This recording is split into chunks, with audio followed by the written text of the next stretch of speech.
Let's get into it right now. Carrying over champ, as always, is Bronwyn Bishop, and I'm sure Stephen Conroy doesn't mind because he's always just here to help. Let's get into it.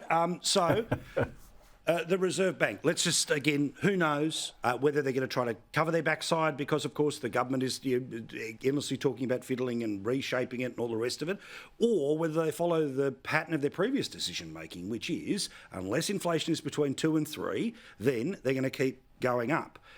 What's your gut telling you? They'll hold. They'll hold, yeah. I always remember Mr Kennedy, who's the head of Treasury, is also in that mix. And they meet every 6 weeks now. But I do think that it tells me they've missed this rise, for which they'll be very grateful. It just confirms what I've said since the Dunkley by-election, that they are getting ready for an early election. They've removed some barnacles. They've got rid of O'Neill and Giles, and Tony Burke's been put in a position to sort of warm up the Muslim vote movement. He can't be asked any questions about the CFMEU because he's no longer the minister and you can't do that. So barnacles have been removed to go to an election anytime they want. And I don't think there's any suggestion that there will not be the likelihood of an increase later in the year, because in the next quarter, the tax cuts and the electricity payments go in. They're not in this lot, and that will push up inflation. Yeah. So for you, Stephen, obviously you think that they've gone one too many or maybe even two too many. So you'd be hoping that, again, that the data means they don't go there. But obviously if you're the Labor Party, if they can dodge one next week, then they've got a 6-week window to call and have an election if they really want to, if this is the central fear in amongst people. But you laugh, sir. Well, I'm not sure Albo's going to be taking advice from Bronwyn about when to call an election, so I don't accept any of her analysis. Well, that's not the basis on which I gave it. You yourself, Paul, earlier in your intro talked about what's actually happening in the real world, the per capita GDP figures, which are effectively in a recession. Correct. We've had unemployment going up. We've got inflation, despite some bizarre commentary today from market economists trying to suggest inflation is still going up through the rest of the year. It's just not true. So the Reserve Bank should take a deep breath, admit that they made a mistake last year in pushing too hard, and to avoid making the same mistake, which is keeping interest rates too high for too long, they should actually reduce interest rates. Stephen, for heaven's sake, the Treasurer said that inflation would be down to 3.5.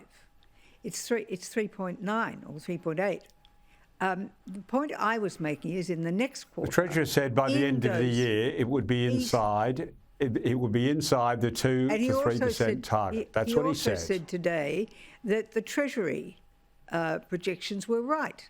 In other words, his weren't. But the important thing is that those tax cuts, which I've always said would not last till a May election, they go in to the next quarter, as with the electricity reductions or subsidies. Yep. I love Conservatives who've suddenly discovered that the budget only has one side to it. Bronwyn, I'm going to give you a hint.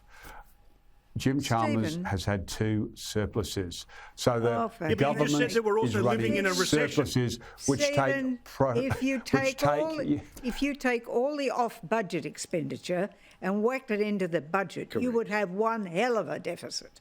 And the projection is that it's going into deficit after this year, and it's only been able to put up this proposition of having a surplus because other people in the mining industry, coal for heaven's sake, and iron ore have done a good job in ensuring otherwise that known as part of the Australian economy. So let's be clear, Bronwyn. There are 2 sides to a budget. There is revenue and expenditure.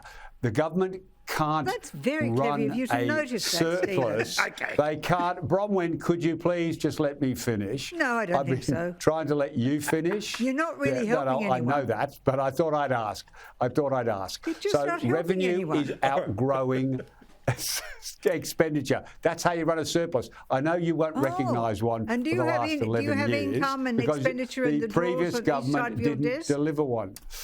If you actually wanted to have some credibility to try and say there are inflationary pressures, you could perhaps point to the state governments. What you can't point to is the federal government. What you can't do is say, they're spending all this money. They're spending that money and still getting surpluses. It's never Albo the Troll. No, I said if you wanted to have any degree of credibility, any degree of credibility. It's always somebody else's fault. Yeah, it is. And of course, the only reason you move ministers in a reshuffle is because there's a reshuffle. Absolutely. There's no reasons for anything here. They didn't move anybody in an economic portfolio. Well, no, correct. But I'm saying, remember, the spin was that there was nothing wrong in the portfolios of which they did flip around anyway, all under the cover of the Olympics. We had a number of retirements. Okay, you had retirements. People said we're not going to be ministers anymore. You changed the immigration minister and you changed the Home Affairs minister.